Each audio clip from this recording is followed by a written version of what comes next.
Прокуратура туралы заңның 25.2 бабын басшылыққа алып, келесі үндеу жасаймын. Тұрғын үй өмірдегі ең басты қажеттіліктің бірі. Халқымыз үй жоқтың күйі жоқ деп бекер айтпайды. Оны қолжетімді ету үшін елімізде арнайы бағдарламалар іске асуда. 25 жылда миллионнан астам отбасы баспаналы болды.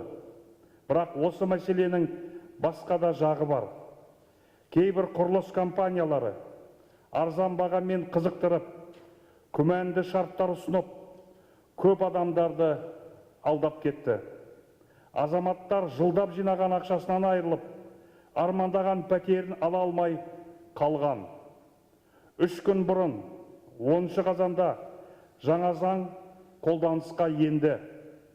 Енді құрылыс компаниялары үлескердің ақшасын тек 2 жағдайда ғана тарта алады. Арнайы қор компанияға кепілдік берсе, немесе әкімдіктің рұқсат қағазы болса. Ал әкімдік рұқсатты қандай жағдайда береді? Құрылыс бітеді деп банк кепілдік берсе, немесе үйдің қаңқасы, каркасы салынып бітсе. Сөйтіп, бұл заң алаяқтардың қармағына түсіп қалмауға бөгет болмақ. Сондықтан қазақстандықтарды заңға сүйеніп, ескертетінім, кез келген жарнамаға, ауызша берген уәдеге сеніп, үй салатын жері бар ғой екен деп, ақшаларыңызды кім болса соған бере бермеңіздер. Сөзсіз, әркім өз ақшасына өзі ие. Бірақ компанияның құжаттары заң талаптарына сәйкес болмаса да, оған ақшасын беріп, алданып қалғандардың алдында жергілікті әкім де, кепілдік қор да жауап бермейді. Әрине, алаяқтарды қылмыстық жауапкершілікке тартылар.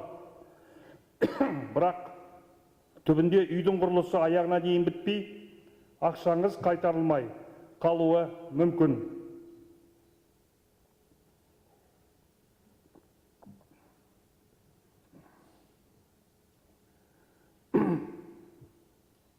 Сондықтан бас прокурор ретінде заңға сүйеніп ескертемін. Ақшаны кешіріңіздер. Ақшаны үлескерлік құрылысқа берместен бұрын компаниядан 2 құжаттың бірін талап етіңіз. Кепілдік қорымен жасалған шарты немесе әкімдіктің рұқсатын. Бұл құжаттарды өз көзіңізбен көріп, мұқият оқып шығыңыз. Бірақ олар да жалған болуы мүмкін. Ең дұрысы, өзіңіз әкімдікке барып, немесе оның ресми сайтынан әкімдіктің рұқсаты, немесе қордың кепілдігі бар ма, жоқ па, соған көз жеткізіңіз. Мұндай құжат бар болса, онда екінші қадам тұрғын үй құрылысына үлестік қатысу туралы шартқа қол қою.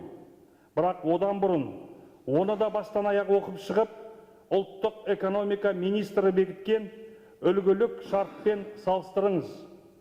Шарттың басқа түрлерін жасауға тыйым салынған.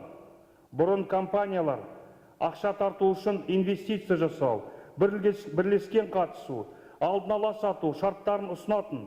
Енді мұндай құжат түрлері заңсыз. Келісім тек тұрғын үй құрылысына үлестік қатысу туралы шарт деп аталуы керек. Бұл өте маңызды.